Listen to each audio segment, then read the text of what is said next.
It's all about silt.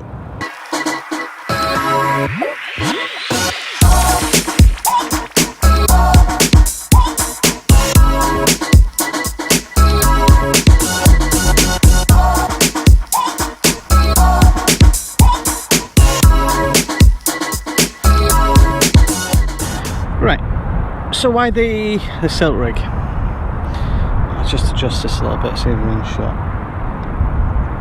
That'll do. One of my friends said to me, why don't you do a little video on the rig you use, Carl, on silt? Well, I actually don't think there is a rig for silt. There's various rigs that you can use in fishing, and he's talking about carp fishing rigs. And what's he talking about?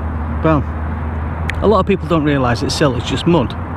It's the remnants of the mud that have come from the side of the lake, from an inlet, or wherever it is, or off the trees, rotten leaves.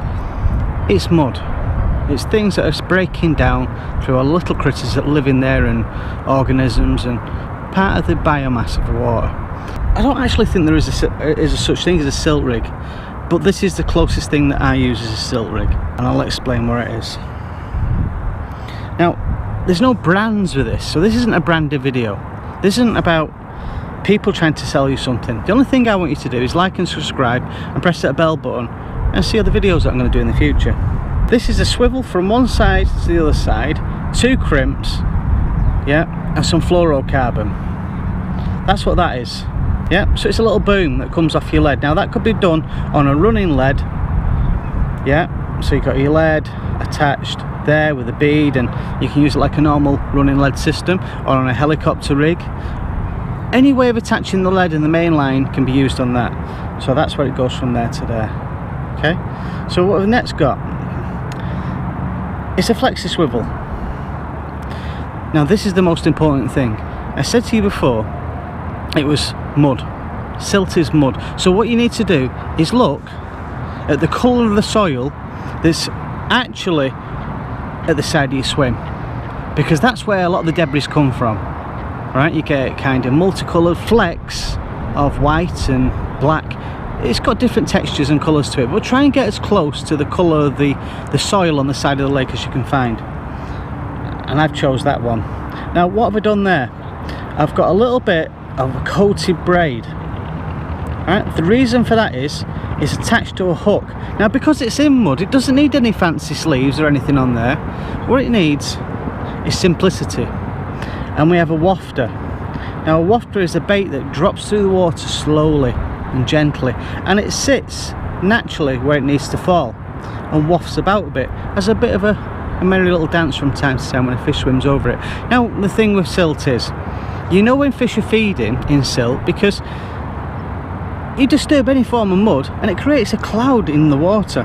So disguising your rig in silt is stupid, because the minute it starts feeding, it can't see what's there, it's going off smell alone.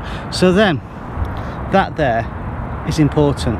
It needs to be brightly coloured and quite smelly, strong pungent smell. The boat's coming out behind me. So it's got to be a strong pungent smell. Yeah, a nice smell that they want to eat, because they're looking in there for food. They're looking for worms, amino acids, that kind of thing. Now, when you've got that there, I put a little blob of putty, and just after the blob of putty I peel back so that's flexible. So all this is pinned down, right? It drops down, that comes down gently in the water and it pins down, and that is my basic silt rig.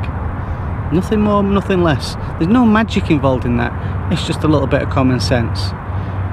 No brand specific on that, it's just swivel, fluorocarbon, a coated braid, a hook of your choice, a hair rig, that's the hair rig, a little piece of line coming off which attaches a boiler stop, a basic silt rig.